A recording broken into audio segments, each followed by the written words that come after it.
next door now. The other Okay, we are live, people have left. everybody. So, So what you are saying is being broadcast on the World Wide Web. And Bonnie, you need to move one way or the other by about 6 inches, if you could, please. Otherwise, I won't be seeing your face all night.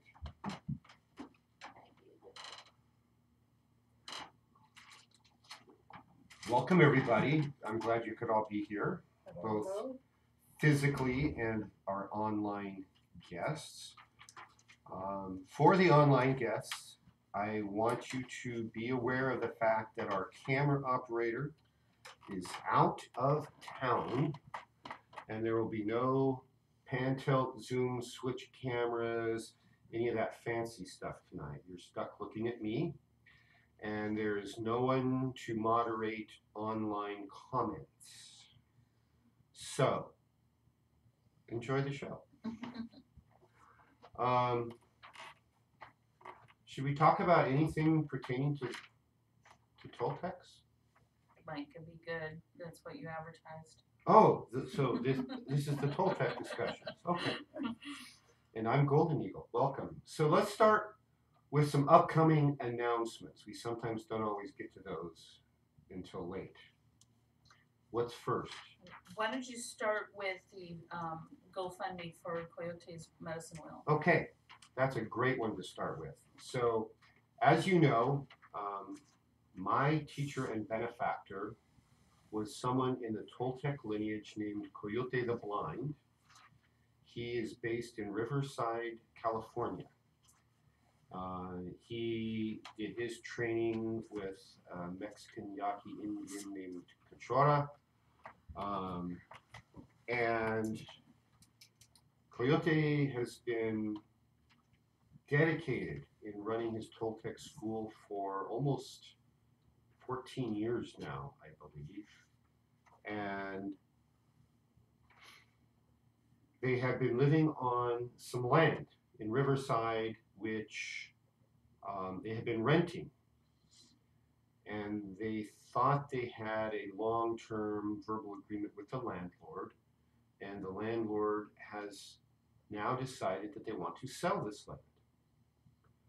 So the only main issue is that on this land, Coyote and the school have invested a great deal of time and effort and energy and spiritual connections with building a medicine wheel and a native sweat lodge for the Iniki ceremonies. So this they would like to maintain.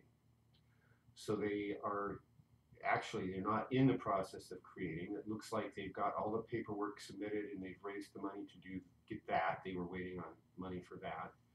And so we're now, his school is now raising money for the down payment to purchase the property.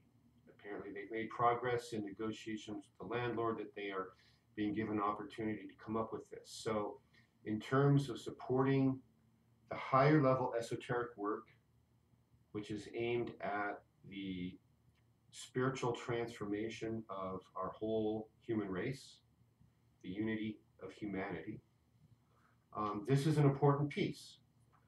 The Toltec lineage is linked all over the continent, and Coyote's school is a major piece.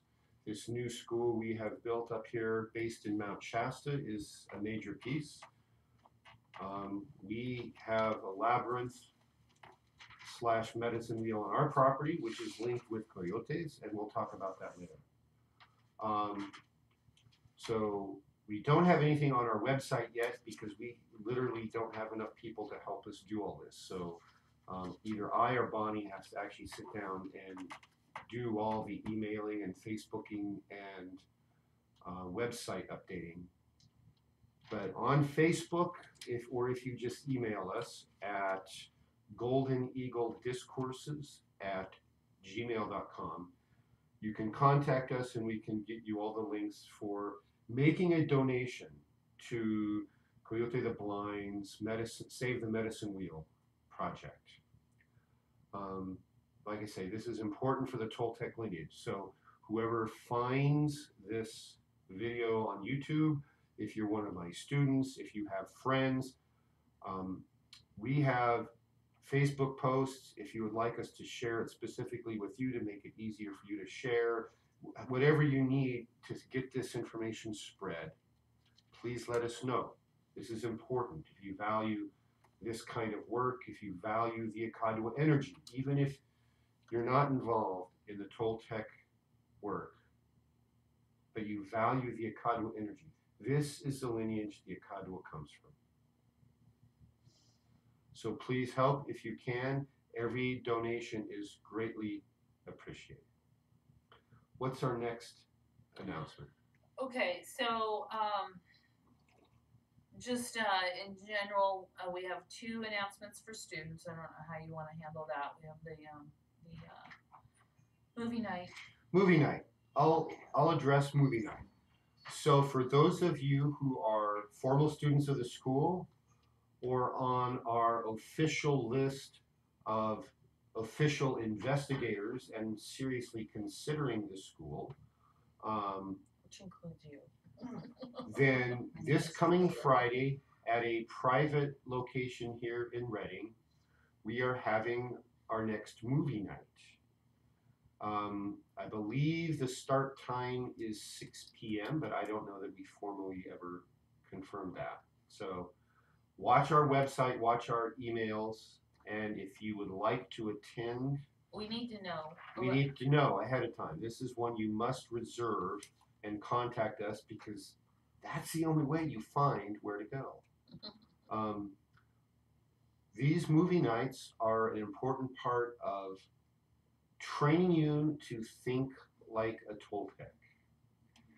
Among the many skills we utilize,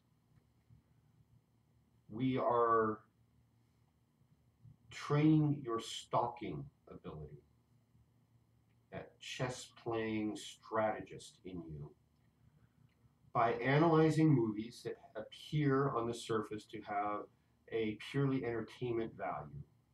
But there are spiritual principles in a great many movies. And this Friday we are watching the movie Gattaca. Ethan Hawke and Uma Thurman are the 2 main stars in this. So the way it works is we'll watch the movie together, then we have a discussion, and we may be able to broadcast the discussion with a password. So you have to contact us if you want to participate. We'll give you the password, and then you will be able to watch. So if you live a long ways away, like Reading, and you can't make it here to Reading, then you might be able to tune in. So we'll hopefully have an answer to that tomorrow or Wednesday. But we'll let you know. This coming Friday. The 25th. Yeah. Next. Okay, so there's no discussion next Monday because it's Memorial Weekend, and the first 2 Mondays in June, the discussion will be in Mount Shasta, and Okay. then we're kind of on hold with discussions. So next week, because it's Memorial Day weekend, we will not be broadcasting. We will not have a discussion series. The following 2 weeks, we will be broadcasting from a private location in Mount Shasta. The location will be given to anybody who would like to attend. You have to contact us. We have phone numbers and email addresses and Facebook messaging capabilities. So your first test of worthiness is to find one of those and contact us. And those will be broadcast. Then we're out of town for a couple of Mondays in a row. So there won't be any broadcast on those Mondays. And so stay tuned. Towards the end of June, we'll be releasing information about what's next. What's next will probably be more broadcasts from Mount Shasta because it gets hot here in Reading in the summertime. The pavement melts. Your car slowly disintegrates out. you go to start it up and the tires are and you're on bare rims because the tires melt. Um, reminds me of having been to graduate school in Phoenix. So that's the situation. What's the next announcement? Okay, so the advanced healing class in Mount Shasta on June 2nd. And we also, because space is limited, we do need to know if you're planning on attending that. There is a discount rate of $175 right now with a deposit or with payment ahead of time. It's $225 at the door on the 2nd. Okay. Let me give you this much. The rest of it, I think, already went out in an email and will be up on the website extremely soon. Probably, I hope tomorrow we can have that blurb on the Akadwa website. Okay. It's advertised as an advanced healing class. It does not require you to have the Akadwa to participate. Although if you have the Akadwa or want to receive your level 1 Akadwa that day, that can be arranged. That's a separate fee. And if you receive the Akadwa, all the healing work you do will improve, whether you're a massage therapist, a chiropractor, a Reiki practitioner. The Akadwa substance, when it becomes part of you, amplifies all your natural energy abilities. The core of the class is something called the Human Structural Integrity Field Method of Kinesiological Physiotherapy. And I'm not going to go into the details of that now, but it's one of the great, great powerful techniques I've learned over the years, and I'm endeavoring to pass this on to people who will actually use it.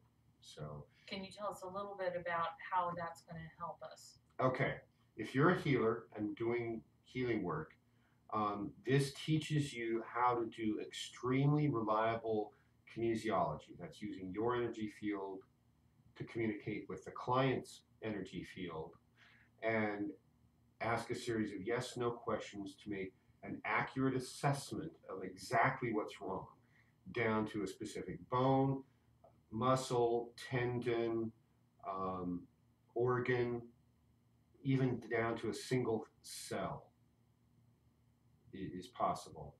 And an energy-based technique for resetting the body's energy and neural systems so that the body will resume functioning.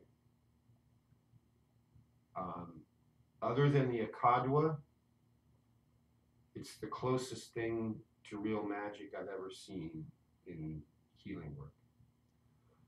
I learned it from a chiropractor named John Howard, who is no longer alive. He pieced it together from bits and pieces of several other chiropractic and other energy medicine techniques.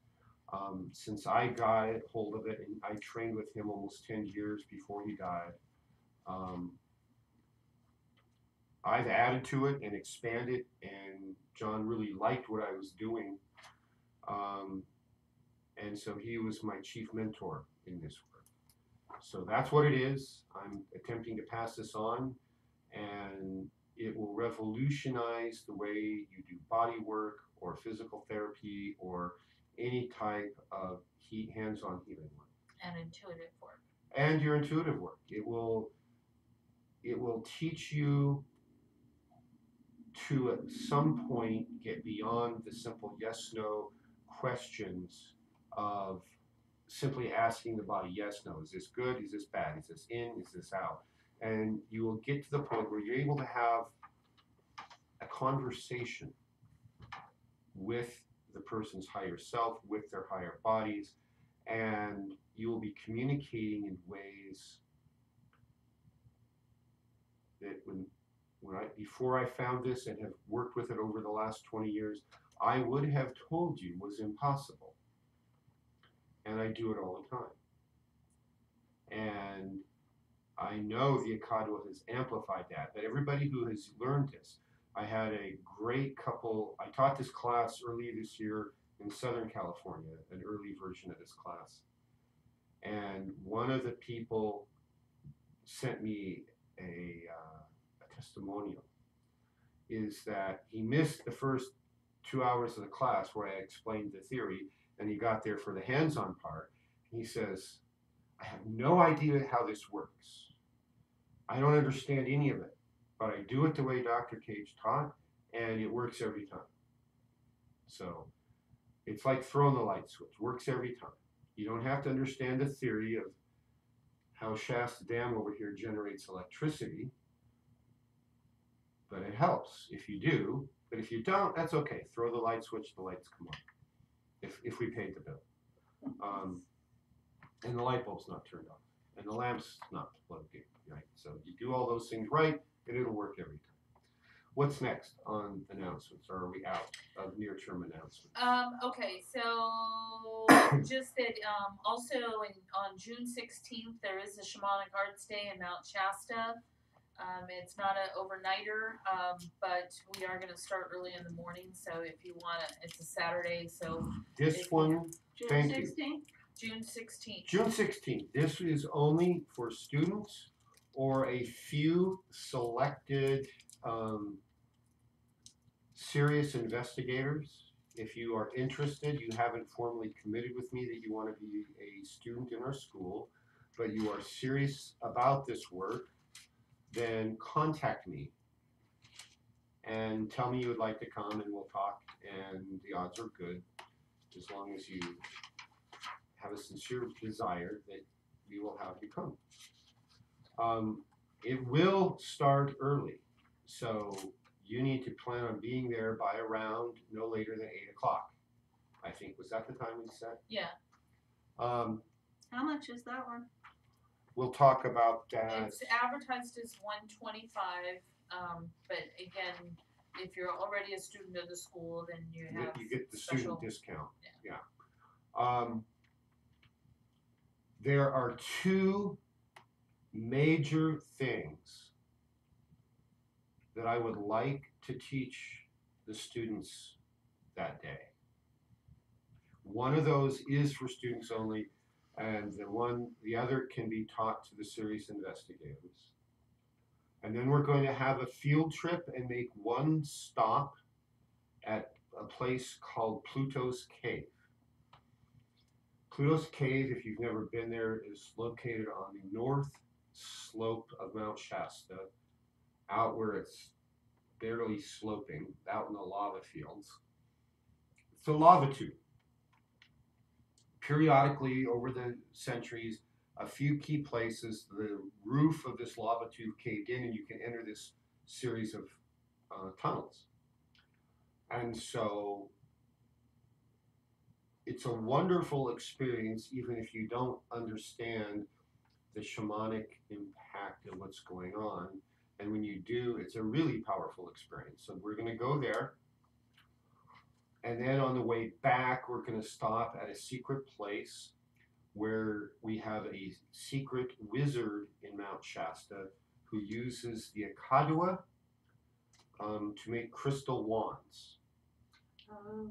And so that's the last activity of the day.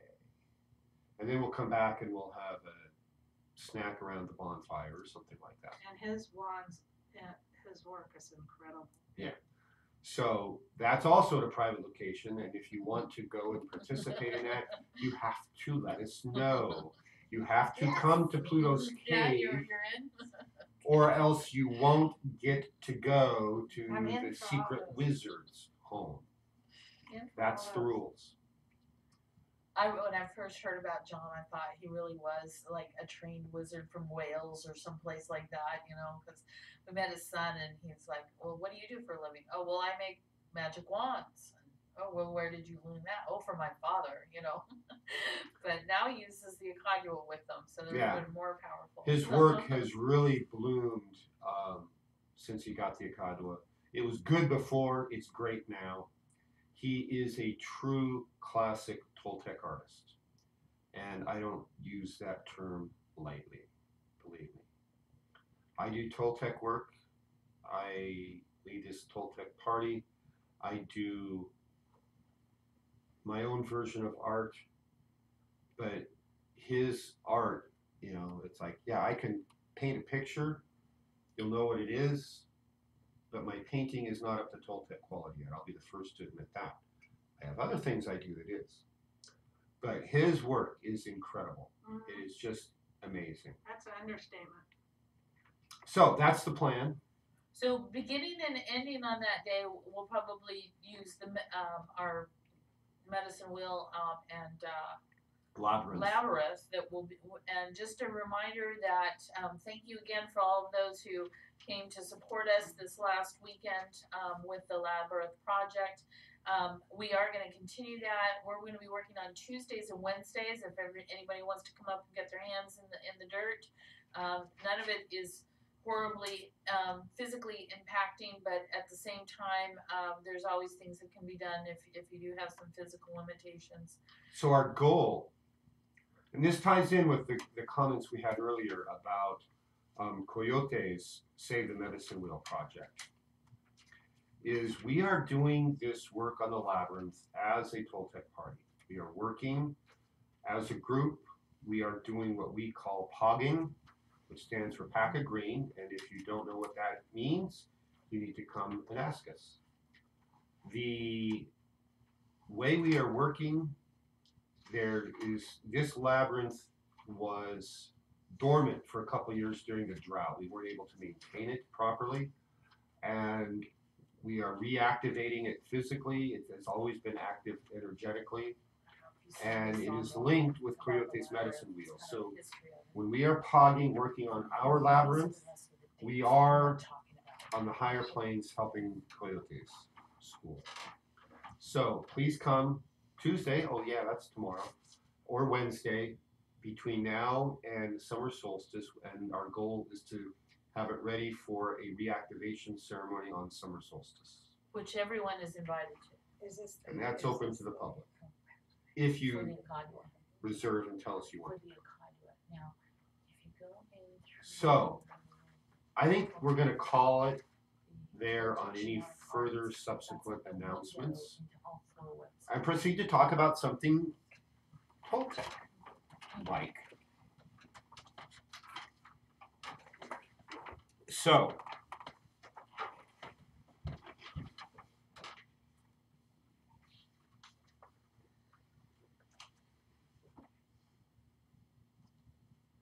you've heard me mention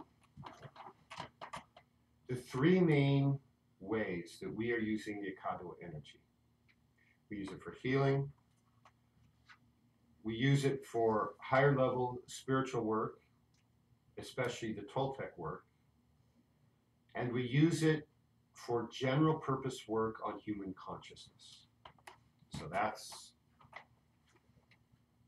those are the three broad categories that we are doing right now. It's not everything that can be done. You can emphasize it in music, you could emphasize it in fine arts, you could emphasize it for writing, you could do your carpentry with it. There's a lot of other things.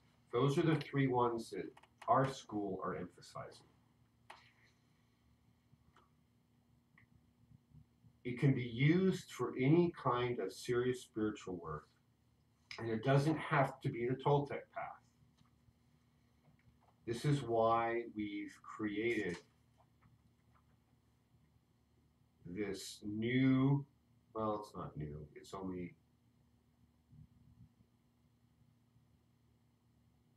11,800 years old, but it's relatively new, I guess. But new as far as what we're putting out to the world. We've developed these consciousness classes to help those, maybe healing isn't your bag.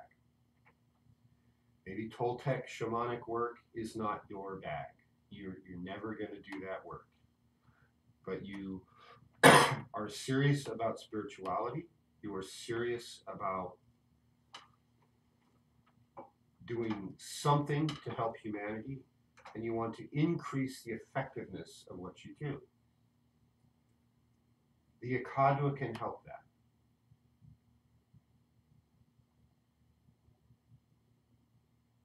If nothing else, when you receive an Acadua transmission and you deliberately activate the Acadua with the intent to amplify whatever else you're doing with your consciousness work, you will get better results and you will be more effective than you had been in the past. And that's the first place I tell everyone to start if they want to use the Akatma for spiritual work. Just get it, activate it, and do whatever you're going to do. So if you say prayers every day, turn on the Akatma, say your same prayers you did before. If you recite mantras to the Ascended Masters, the archangels, whoever, just turn on the Akatma, do that. Same practice, it'll be better. The higher work, though,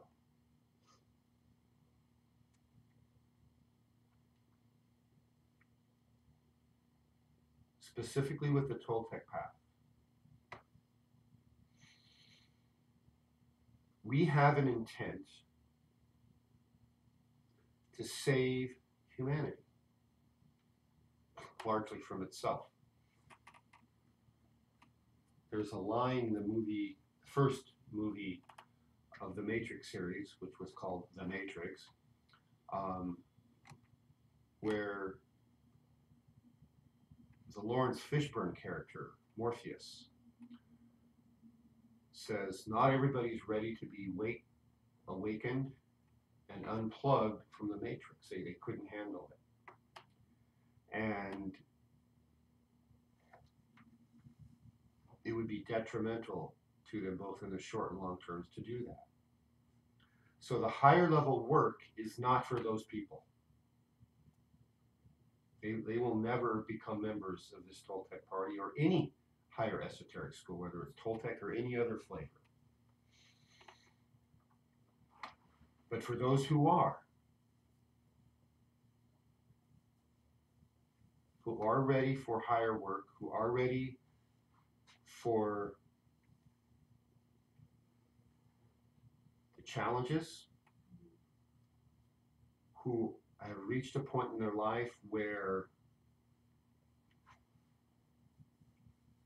complacently sitting around watching the world deteriorate from underneath them is no longer an acceptable option.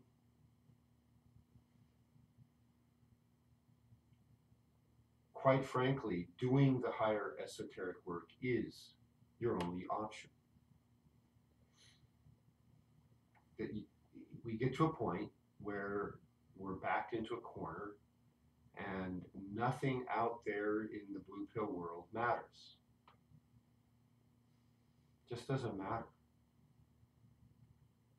The newest fashions from Paris, it really won't matter.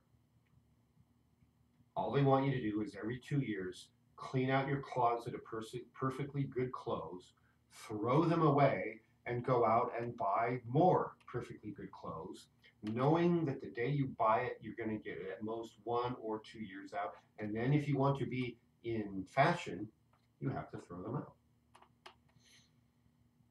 Or if you have a big closet, you hang on to them because in about 8 years, what just went out of fashion will be back in fashion.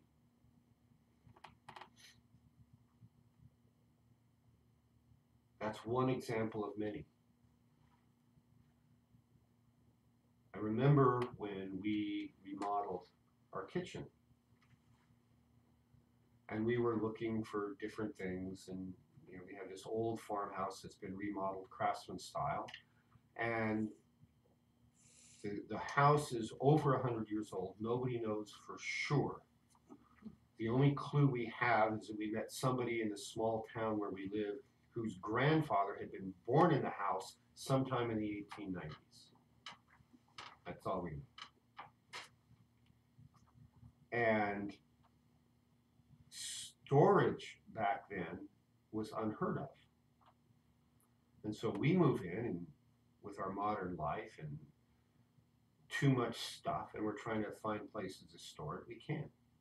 So we looked around this tiny kitchen. We've got our new cabinets in. It's like we don't have enough room for pots and pans. So the obvious answer is right over the table that's in the middle of this U-shaped kitchen is we're going to hang one of those little pot hook things. And right about that time, we found an article online that says, oh my gosh, those hanging things are so out. You absolutely can't have one. You need new cabinets so you can put all the stuff away and hide it, and you have a much clean, sleeker, new, modern look. And we looked at that and we both laughed uproariously, because when you only have X amount of volume of space,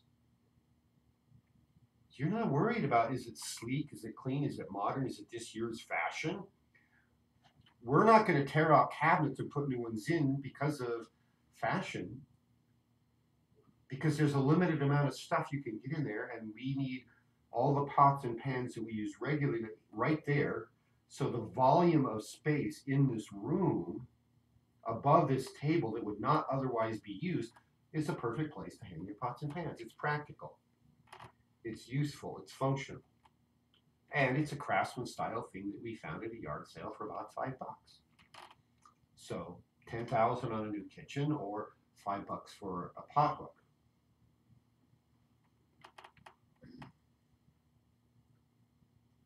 These things fall into this category that we refer to as interesting versus irrelevant. I'm sorry. Interesting versus, and irrelevant versus important. Is it important for your awakening? Is it important for your personal transcendence? To transcend this illusion of the physical world to a higher communion with higher knowledge that will help you and help humanity.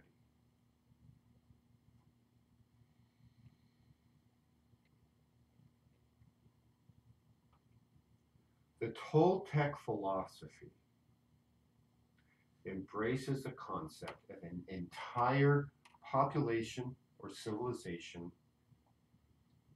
which in turn, that collective, embraces the objective that all of life is and should be spiritual. Now remember, you've heard me say this before, that when we look at the tree of life, up here at the top in Kether is the link with God, the infinite. This is the veil between what Toltecs refer to as everything we can know, everything in the physical world that is knowable, that we call the tonal, versus beyond this veil is what is unknowable, that we call the noal. The purpose of creation is to create the physical world down here in Malkuth.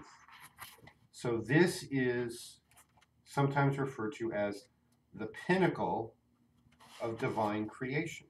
That's why it's called the kingdom in the traditional Kabbalah Tree of Life literature. The goal is not to eliminate Malkuth. The goal is not to rise above it. The goal is to take this version of Malkuth, our physical world, with all its limitations, with all its ugliness, with all its realness, and transform it. This is the Toltec work. One of the key secrets of the Toltec work is this concept of working as the group, because a group can have a more powerful impact on the human collective consciousness. The only chance we really have of waking up the fence sitters, we'll call them. These percentages are probably off, but if roughly a quarter of the people are awake, or we know are capable of being wakened up, awakened,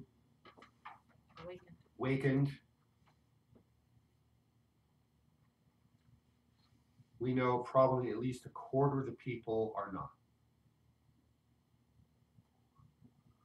There is probably not much hope for them in this lifetime. That leaves half the people in this middle group. That middle group are fence sitters. They could go either way with them, just like humanity right now.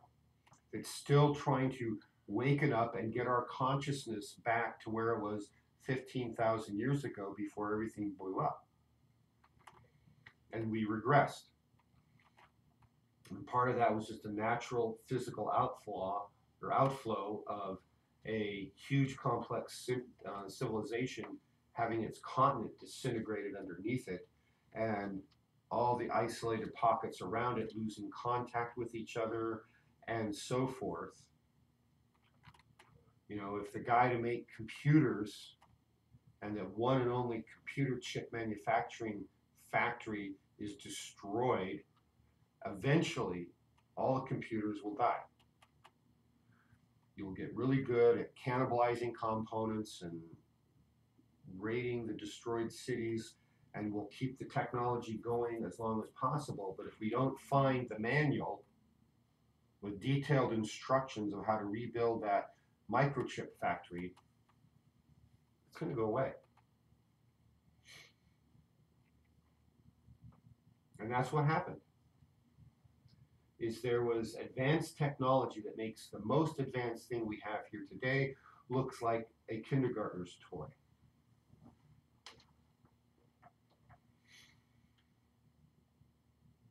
We may or may not get back there and then resume the growth of humanity from that point.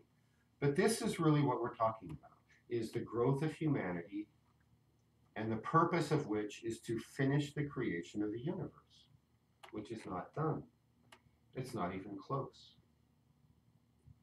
And here on Earth, this is a training ground for how to do that. That's really what this work is about, is we're being trained to help finish the creation of the universe. That's all.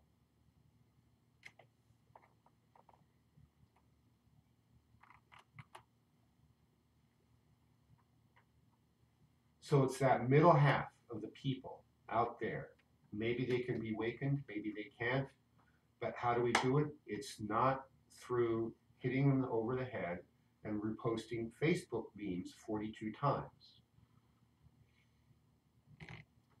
When I do that, it's not aimed at that middle half. It's aimed at this quarter that can and should know better. And if you find my memes bothering you, I would challenge you as to why. What in you is resisting my memes? I have people all over the country who I communicate with, and I watch them. I know who's getting it and who's not. Some of them are affiliated with the Toltec work, others with the spiritual work of related teachers, others not really yet with a specific spiritual path, but they have the potential. I've talked to them about it. And we all make mistakes. And our teachers go, bash! Oh, I feel much better. Okay, back to work. And so that's what I do, right? So if you see me posting memes over and over again, there is, yes, there is a very specific intent and sometimes a very specific person they're directed at to wake you up, to remind you that you're already over here. What the heck are you doing? The way we wake up this middle half is through changing the paradigms. Everybody here know what a paradigm is? Raise your hand if you do know what a paradigm is.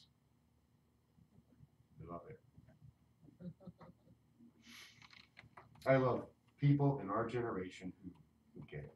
The rest of you are just so young.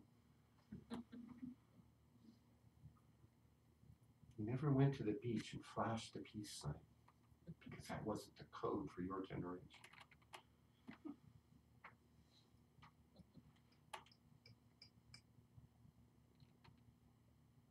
The paradigm is that core belief. I talk about the flat earth one, that's still valid. But other beliefs. Like the government is here to help you. Or what's that one called? I'm from the government and I'm here to help you. That was a paradigm before about the 1960s. Since the 1960s, we've been a lot more suspicious. And since about 2000, 2001, a huge amount of people have started waking up.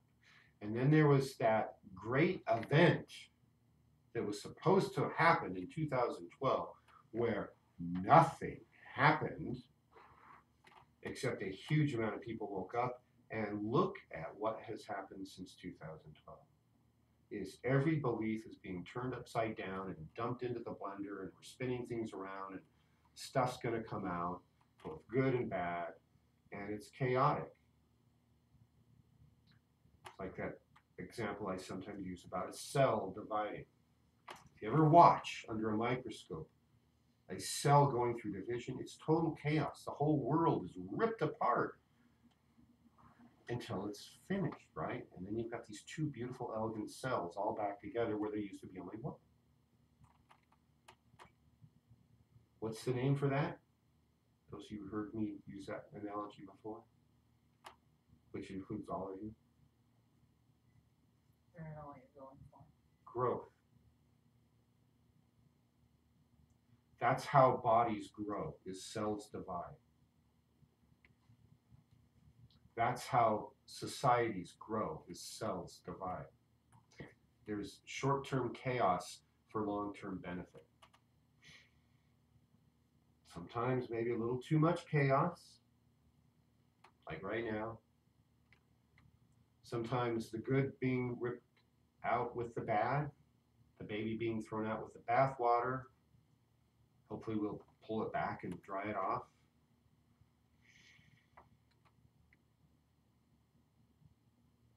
So paradigms come from the collective consciousness, that energy field that is the collective summation, which is very physics explainable, through the concept of constructive interference, where waveforms add.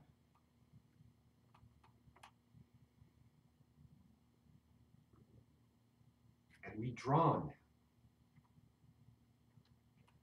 The world is round. Evil is bad.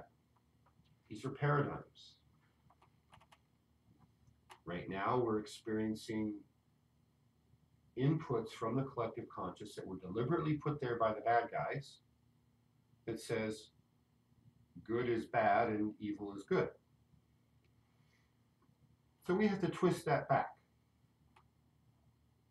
It is the Toltec work that is the strongest tool available to change the paradigms that the rest of that middle half will be drawing on.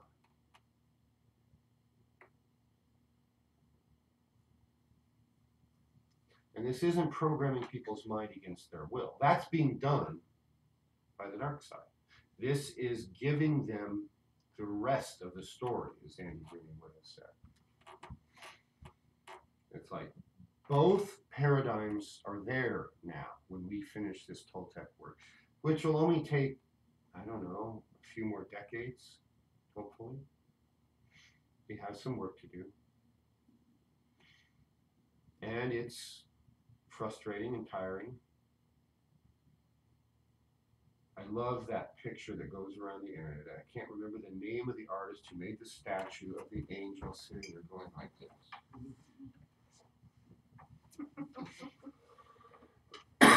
There's a lot of guardian angels, and every human has one, who are doing this. When are you going to get it? You know, it's the old Christ and Buddha up there flipping coins saying, okay, who's going to go down and tell them again? Well, the Toltecs are helping in that. That's what this work is about. It is the most important work.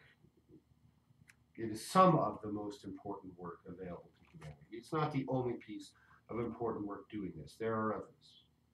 There are other schools of thought. They don't have Toltecs in Asia, but they have valuable, powerful work going on.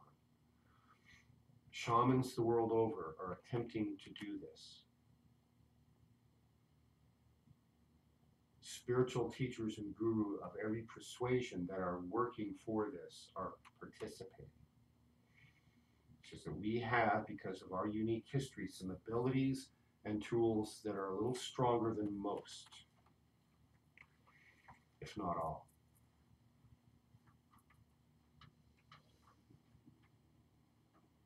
That middle half needs a new paradigm, and they need options.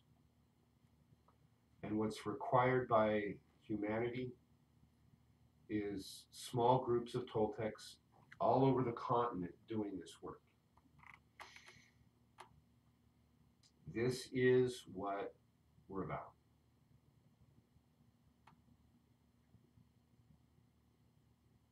If you ever wonder what it would be like to pick up a sword and fight the dark side, this is what it's like. You have to train yourself with seriousness, with discipline, with diligence. It is not an accident that those of us on the Toltec path are traditionally called Toltec warriors.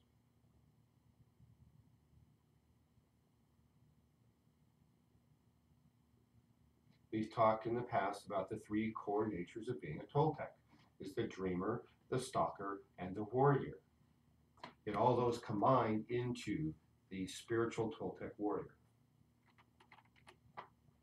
You can be a 4'6" petite little woman, or you can be a 6'3" ugly barbarian Celtic Viking mountain man. We're all Toltec warriors.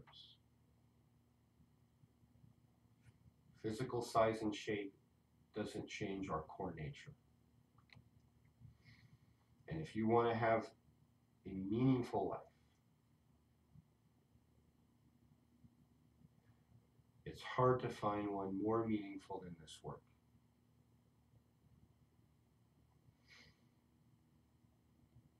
If this meets the criteria for your true will.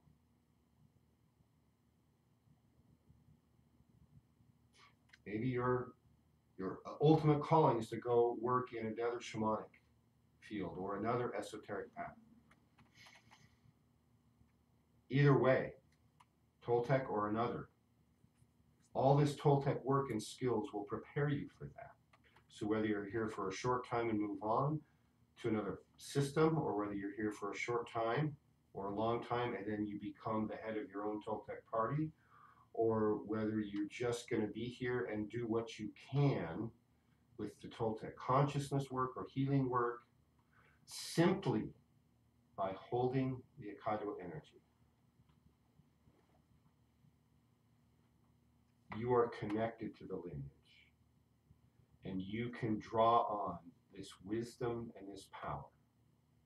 Now, with the fullness of the Toltec teachings, marrying yourself to the lineage, identifying with this lineage, and committing to work in it. This is the strongest way you can use the Akadwa. Once you do this, you pass into that category of working with the Akadwa, using it for the benefit of all beings everywhere, and working for the Akadwa. Remember the translations of Akadwa, or from your point of view, Akadwa. Unity uttermost shown. The Akadua matrix of light is a portion of this background field of energy beyond the veil, beyond this holographic projection, that is part of the source of the universe, that connects directly to the one source. It is a hotline to God.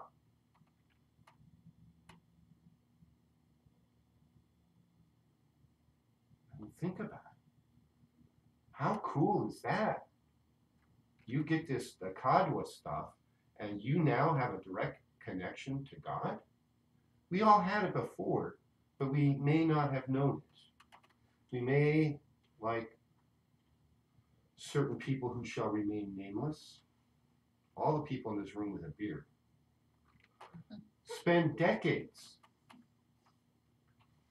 denying a connection to God. We threw out religion in the first grade, so we threw out the baby with the bathwater. Eventually we got back. All of us in the room who have a beard had to go through that.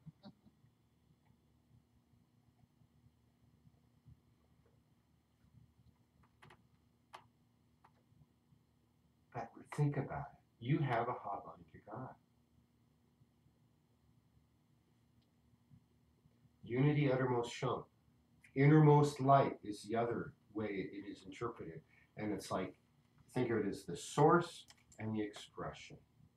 The unity uttermost shown is that connection to the unity of the whole universe that comes through you and emerges from within you. That innermost light that you express and you shoot out into the universe. So use it with an intent. It's innermost light. It's awe-inspiring. They think about it, it's like, wow. And so how does that all work? I keep saying hologram. This is a holographic projection. When they resurrected the Star Trek TV series and they created Star Trek The Next Generation, and the brand new Enterprise had a holodeck on it. Huge gymnasium-sized room where they created these holographic projections, and you couldn't tell that it wasn't a reality. It looked, touched, felt real. If the people in there punched you, oh man, you could get a black eye. If they disabled the projections that were in the program, they could kill you.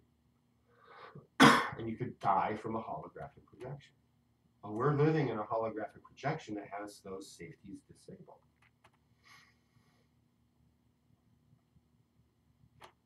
Where does that holograph come from?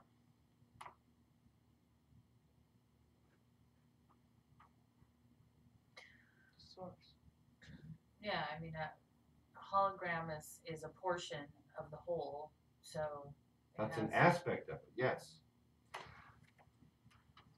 Yes. It's coming from your brain. The hardware in our brain, which official science says we only use 15% of our brains, and we have these extra cells left over which don't seem to be used for much of anything, so just ignore them. Snicker. Insert condescending snicker here.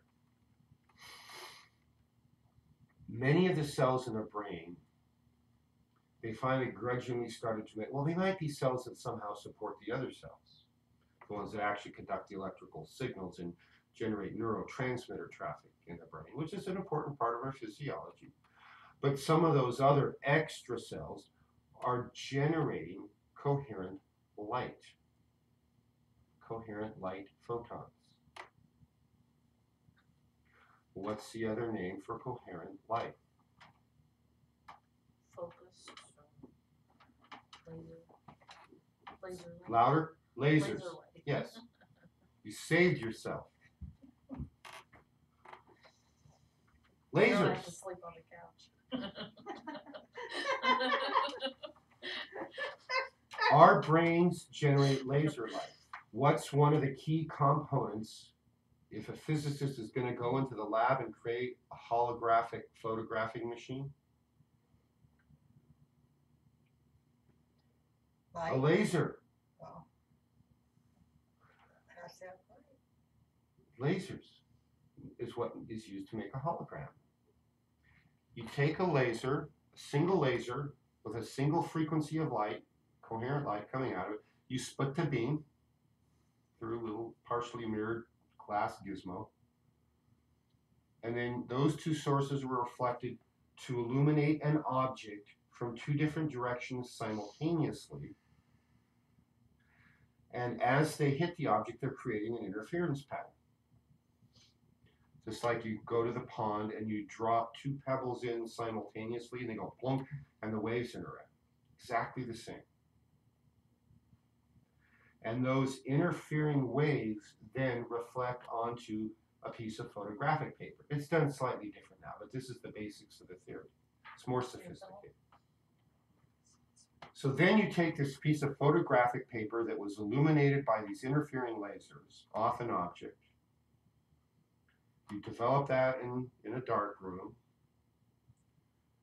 And then you bring it out and you shine the same exact frequency of laser on the photographic paper, and boom, above the paper appears a three-dimensional image of what you holographed.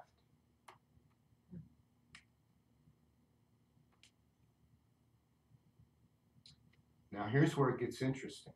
This is what you were talking about a minute ago. You cut the photo paper in half, set one half aside. I illuminate it with the same laser. What do I get? The same thing. Same thing exactly. You don't get the lower half of the object, let's say. You get the whole object. This interference pattern causes every square millimeter and smaller to contain all the information for the whole. That is what's called the holographic principle. So how does it work when you're in the airport in the middle of a room and there's no walls or anything behind it, and there's a holographic guy standing in the middle of the room? Okay, There's no photo paper. there's no photo paper. There's a projector though. That's why I'm saying the photo paper is the easy way to explain it. Now they're doing the same thing equivalently with other means of recording the image, like with charge coupled devices. But I didn't want to have to explain what a charge coupled device is. Think digital camera. Oh. And then they still interact with lasers. And so the guy is standing in the airport giving directions, and you can whack him upside the head, and your hand goes right through him. Right? So, yeah, the technology, but the holographic principle says every little portion is a whole. So you took the lower half of the photo, you illuminated, you get the whole object.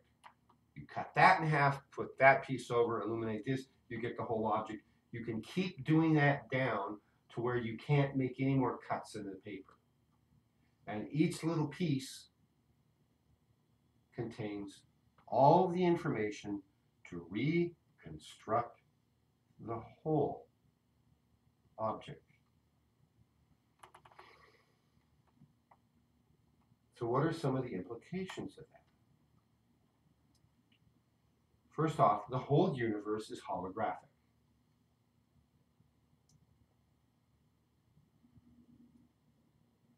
That means each little piece of the universe contains all the information to construct or operate the entire universe.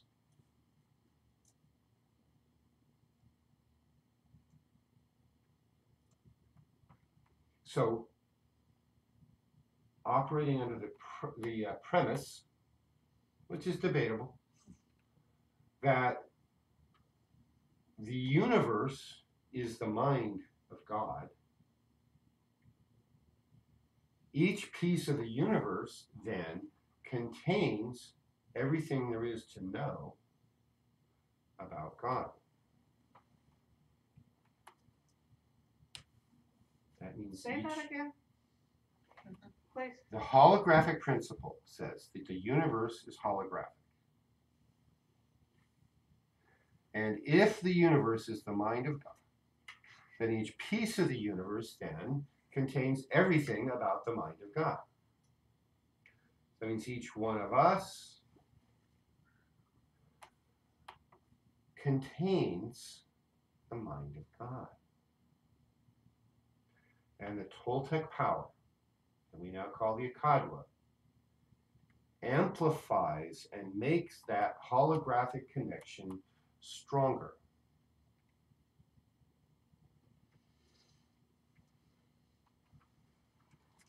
Now then, if that's not complicated enough,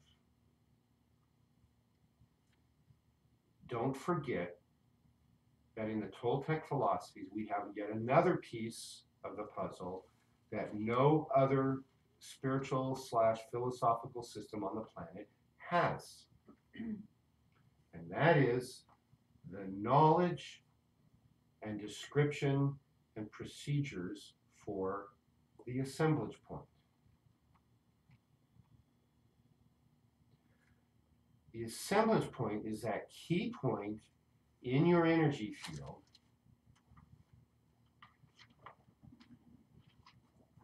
where energy from all the universe is filtered down and is then what passes through that filter is focused through our brain hardware and is the source of a lot of the information that then we holographically project to create this room and the trees across the street and the cars in the parking lot and so forth.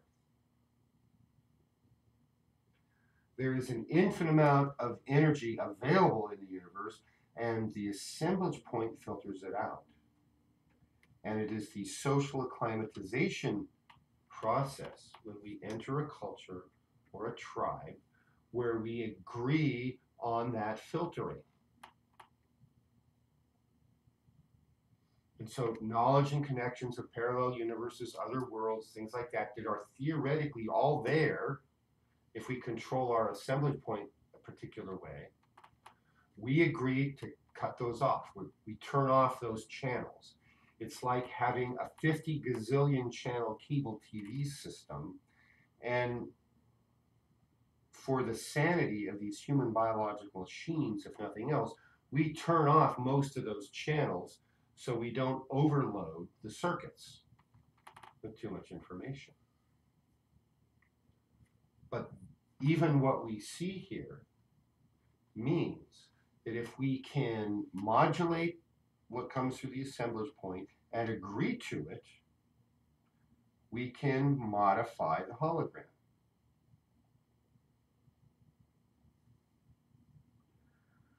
From a physics standpoint, that's what we're doing when we say we are going to modify the paradigms in this collective consciousness field.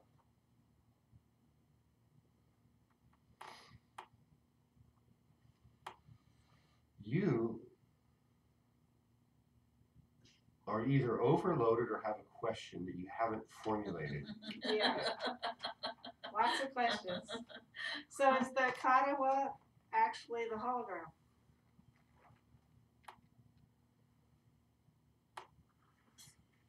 That's a good question. Technically, everything in the tonal is part of the hologram. So the answer is partly yes. Not everybody has the Akadwa, so they're not gonna have the same hologram. But where I was going was, if we were working in a small group and we collectively decide to adjust our perception and our expectations from the world, then at least collectively in that smaller group, we're shifting our paradigm. Mm-hmm. So, I said the answer was partly yes. It's operating in here, that makes it part of the tonal, therefore it's part of the hologram.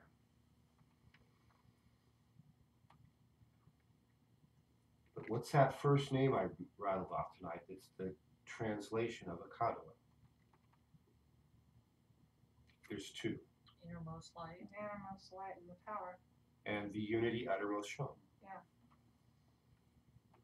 So the unity uttermost shown is the link to what's beyond the tonal. So you get to step through the veil with it. The Akadua is coming through the veil. Mm-hmm. The source of the Akadua is in the Noal. So from that point of view, no, it's more than the tonal. So the Katawa isn't necessarily the hologram. It allows you to step through the Yeah. paradigm, When we do the projections. the level 4 work, you learn techniques for the assemblage point. You must be a level 4 to do that. So Bonnie and I have the capability with the Akadu level 4 to do things with the hologram that you level 3s cannot yet. Just like a level 1 or 2 can't give a level 1 or 2 transmission, you have to be level 3 to do that. You have to be at the level 4 to do the things with the assemblage point. That's a required prerequisite for doing alterations on our assemblage point. So, on one hand, the Akadua is, the Akadua is part of the hologram, but on the other hand, it's partly the source of the hologram. It's a carrier. So it's So- allowing us, when we're at that level, that we could be actually projecting to the mass Yeah, a different image. Yeah. To And shift. we don't all have to be level 4s to send a signal to the collective consciousness. You don't even have to have the Akadwa to do that. If you get 1,000 people in the room focused on the same thing at the same time, they can send a signal to the collective consciousness. Getting 1,000 people in one room at the same time thinking the same thing is really challenging. It makes the concept of herding cats look really easy. This is where the Akadua techniques for discipline come in, for learning to use your attention in a disciplined warrior-like way come in. You give me 1,000 Zen Buddhist samurai warriors, they could do it easily because they spend years doing that same kind of discipline training. They use chi, which is not as powerful as a Akadua. But I'll take an army of them and I'll turn them into Toltec warriors quickly. You give me an army of 1,000 Toltec warriors, I'll turn them into Zen samurai quickly. The mental discipline required is the same. Total focus on one intent, total focus with your attention on one subject for a long period of time. If you want to get 1,000 people in a gymnasium to focus on one thing to affect the collective consciousness, they have to be able to actually hold their attention on one thing. Maybe it's only 15 minutes. But the average person walking around out here can't do that. If you want to know why I keep bringing up attention, intention, yada, yada, yada, journal, meditate, blah, blah, blah, this is why. This is where we're going. We have to be able to do this.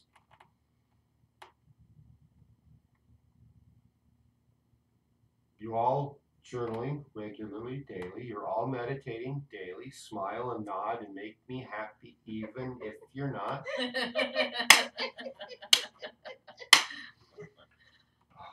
Much better. You can't go more than 3 days in a row without journaling. Even if it's 5 minutes to write down one dream that you can only remember a fragment of, and then to say, I don't have enough time to journal anymore today. You have to be able to do that. How are you going to save the world if you can't do that? This is important, right? We're trying to save the world from idiots who somehow think that poisoning the world with radiation and poisoning the world with chemical pollutants is somehow not going to affect them and their children. That they somehow think there won't be accountability. Maybe they've bought their own secular Kool-Aid and drunk it to the point where they no longer believe in God. I don't know. Good luck with that.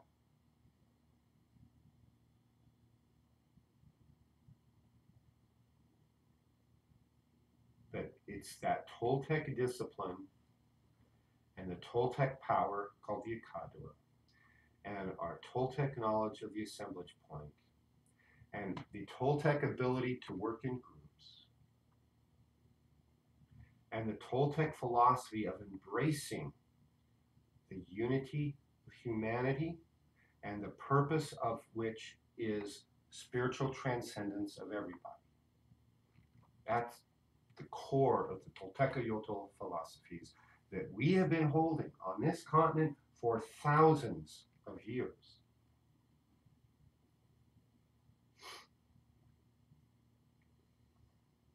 Could you imagine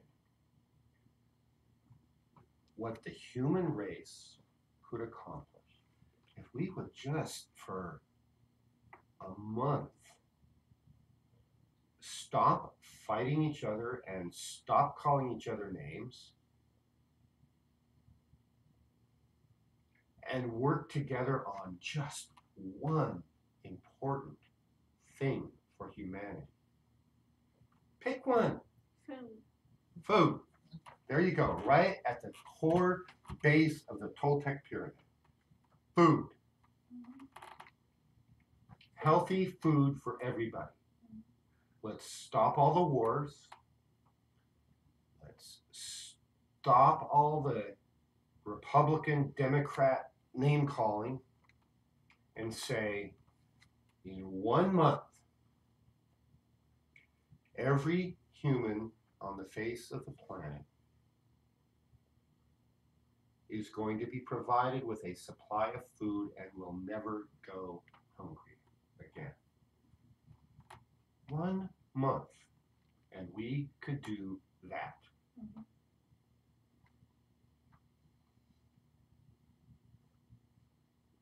Any of it. It could be food, stop the pollution, clean up the water, clean up the air, educate everybody, make everybody litter. I don't care. Pick one. Let's do it. And then let's move on to the next one.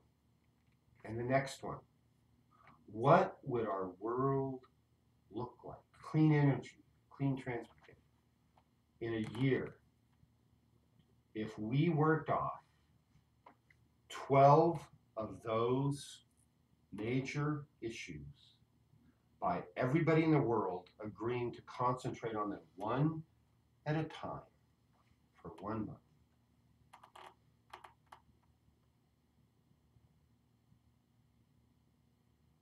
Can you imagine? What was that song? Imagine all the people. Imagine the Beatles song. I'd sing it, but I have too much respect for the Beatles and too much respect for all of you. Go play it when we're done.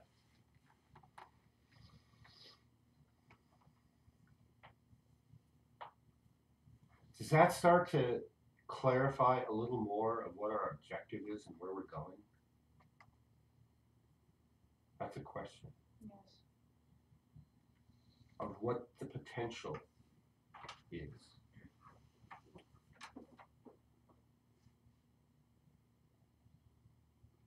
Does anybody have questions?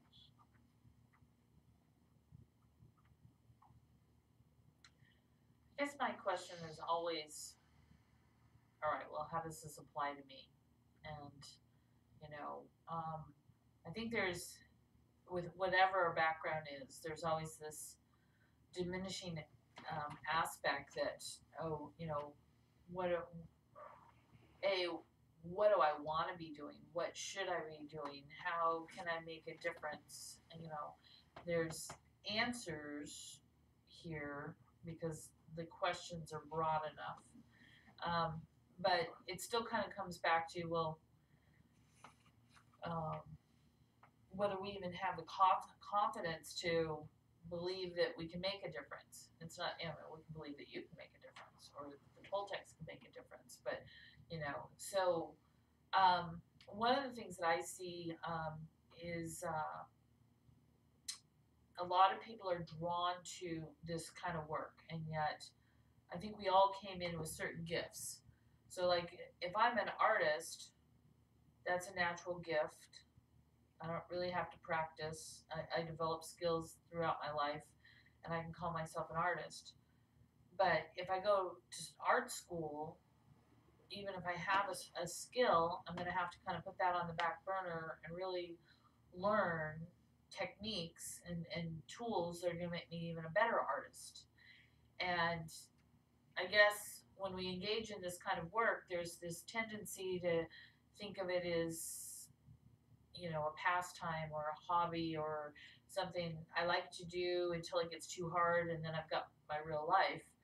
And if we were all enrolling in art school right now, we'd be making at least some kind of a commitment for, that we're going to study, that we're going to practice, that we're going to, kind of push through the difficulties and at least get to the final exam and get some credit for that, and I guess for me, it never really hit me until I was asked to make a magical coat for Coyote. And so I ended up making him a full-length leather coat, which as, a designer, I have the technical skills to do that, but I had no clue about the magical part of it. And so I had to treat something that I did every day as an ordinary part of my job and career and everything. I had to learn how to treat that as a magical operation. I had to, make sure my shop was clean and then get out the coat and make sure that, people weren't going to just come barging in on me, and that, that I opened the space and closed the space. And so that really helped me learn how anything can be magical and have a higher purpose and a higher way of doing it, even these ordinary things that we do every day. And it's not for our teacher to say, nobody taught me how to do that. It's kind of like, okay, you have to make a magical coat. Well, so within myself, I determined what the criteria was and how I was going to approach that, what I was going to do each time I worked on it, and make sure it was covered up and put away before I took a lunch break or even went to the bathroom or something. And I don't know, all I can say is that after 10 years of doing this kind of stuff, it's not about a teacher telling me what to do. It's not about a bunch of rules that some Toltec system came up with that I have to follow. It's a matter of self-discipline, to pushing myself past a point of discomfort to where I finally feel like I'm getting some kind of results and I'm not just going through these exercises for the fun of it, or that I don't already know how to do that, so I don't need to engage in that because I already know that. There's I know that when things start getting off and difficult, I've got now to the point where I go back to my rituals rather than having that knee-jerk reaction to run out and get a job and make more money or something, and that's come from a lot of work, and not all of it's fun, and a lot of it's fun. I kind of grew up in the magical world, and my skills as a seamstress would just be and my mother was good at it, but I not being trained in it, not paying attention to it, and not having to, bother with it, whatever, or not being asked to do it, also. Um, uh, but the magical part, I, tried to show everybody and tried to and learned as much as I could and had as much as I had fun with it. And I always think of that as part of the, oh, that's what I was gathering, you know. The skill part as sewing and that kind of thing and doing or math, another one that I didn't quite gather that all of that in was the part of this Akadawa for me is to as an adjunct to those learning because I'm still trying to learn to sew. I sew by hand really well, so I know it's in my hands, but I can't put a pattern together. I know somebody who. I was gonna say, if you want to learn. I always want to learn, and I always want to learn. I always want to bring myself different skills and different things and I laugh that I'm just there's still things at my age that I still want to really go for and learn and cool. practice and different little things just that everybody could do, it seems like. Well, it's like with all my training, I'm taking a quilting class right now. Because I've never made a quilt. Not that I couldn't figure it out by reading a book or making up a pattern myself, but I've already learned like little tricks of the quilting trade that make quilting easier that I didn't know. And so, unless I took the class, I never would have learned. I sewed. I was in the Quilters Guild in Eureka, and it was very old-timey, old school stuff. And we did quilting, and I could, like I said, I can sew by hand. But the part of that there was not really a pattern. It was crazy quilts. Right? Yeah, right. So you could just do it that way. And that's part of the thing is that learning to do all these different little things. I know that there's more intricate stuff, and that's what I like about the Kadawa and all of the work in this is that there's intricate little bit this and a little bit more. Well, it's go ahead. So you're right. When you embrace the Toltec work,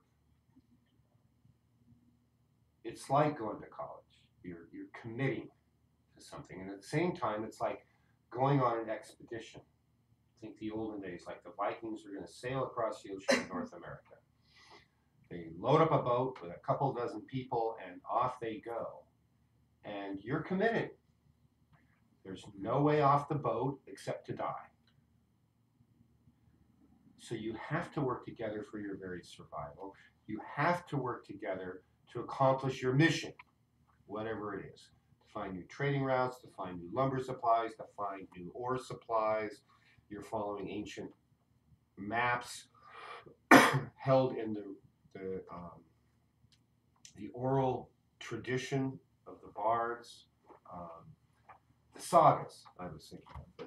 They were finally written down in Iceland. The Icelandic sagas are the ancient Norse legends finally brought to paper that were all oral, right? That had these ancient trade routes in them. So you're committing to an expedition and a school of study at the same time. And if you don't commit and do it, then you won't succeed. And it's a lot like, the guy who's supposed to be rolling ore number 4, if he decides to sleep in and not participate that day, everybody's out like, why is this empty ore flopping around? Where's Olaf? Go hit him with his ore and get him up there, right? So the leader of the Toltec party, I drew the short straw on that one. I'm the guy who gets in your face, and it's not for me saying, you're not doing what I told you. I'm the one who gets the job of going around and saying, you're not doing what you told you. What the heck? You're not doing what you told God you were going to do. what you agreed with the universe you were going to do. What you were going to do.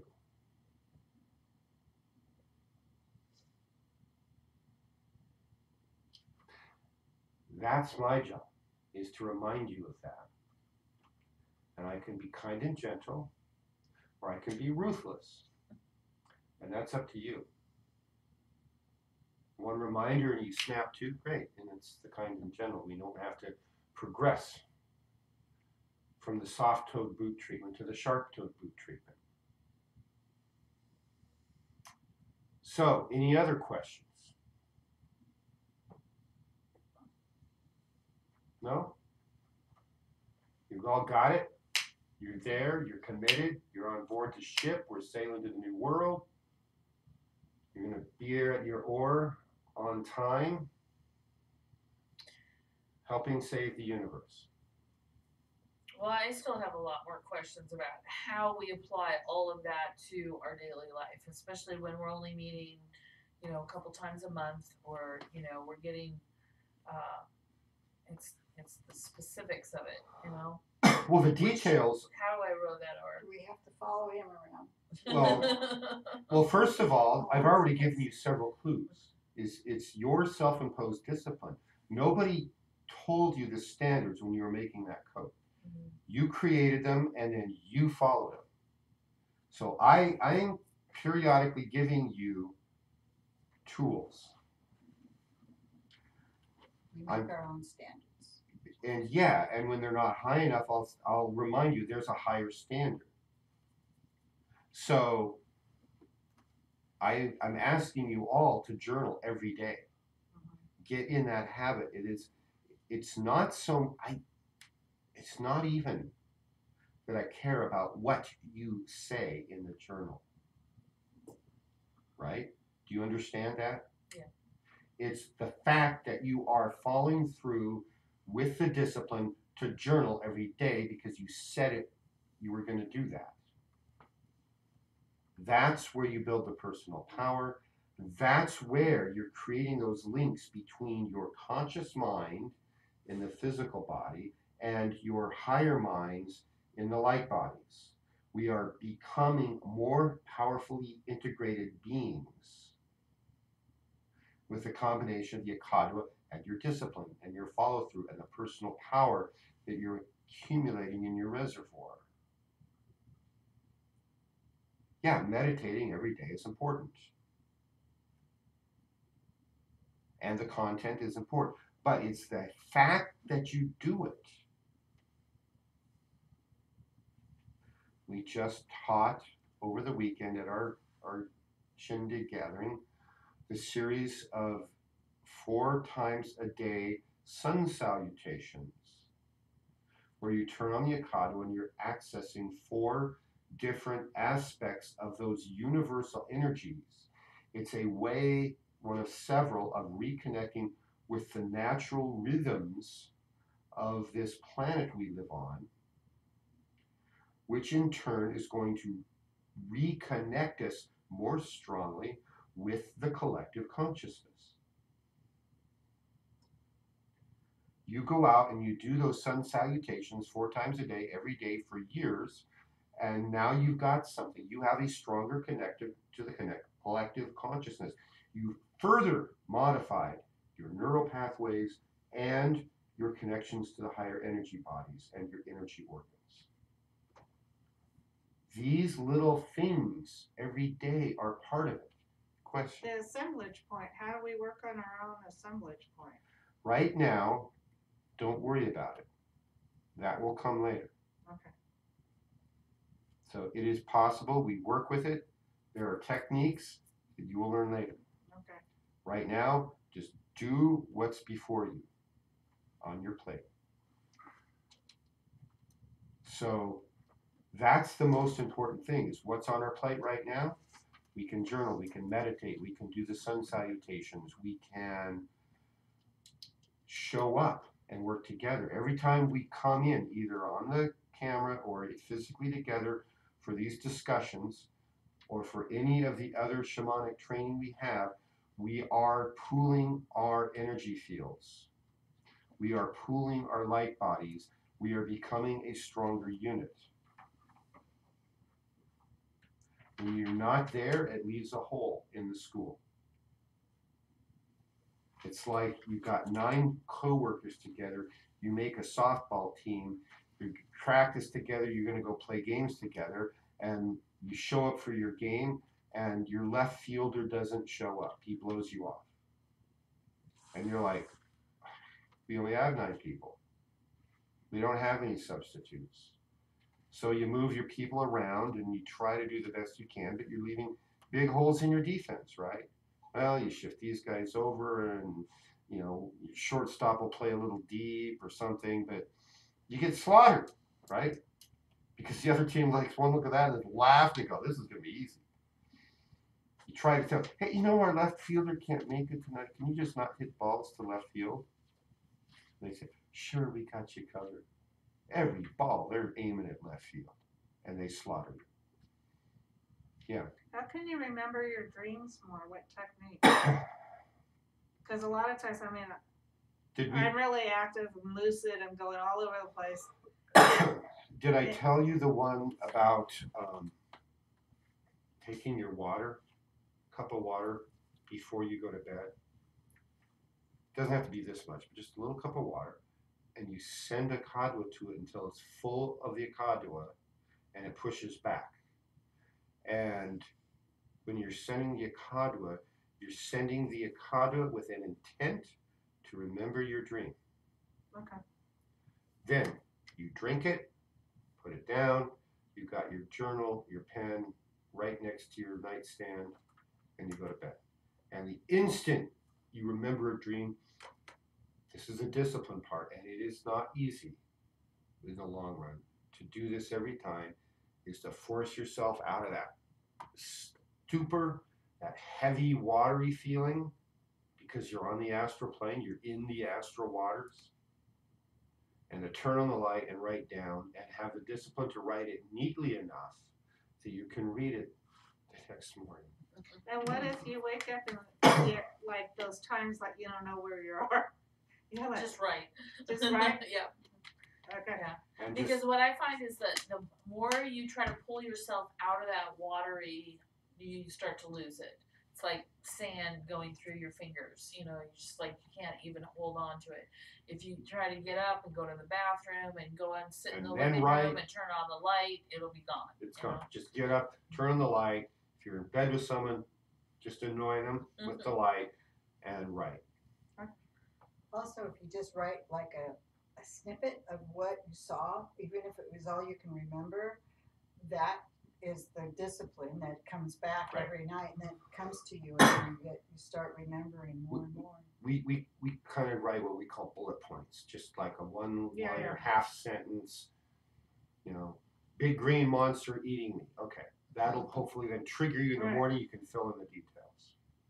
And there's also a technique called, well, it's a recapitulation technique, but you're basically doing a dream reentry. So the next day, you know, maybe you have those snippets or you just remember a little bit, and you kind of call up the whole dream in like a meditation. Get in a meditational state and call in, you know, all the players, and you can even just set them down and say, so, okay, dragon, who are you and what do you represent? So you can have that conversation. But I noticed a lot of times when I go back the next day and try to flesh it out, more comes. And I'm not sure, well, am I just, you know, ad-libbing this, or am I really remembering it? You know, Just write it I down. might note that this came later, but I still write it down because Asking the characters in the dream is one method that's very good.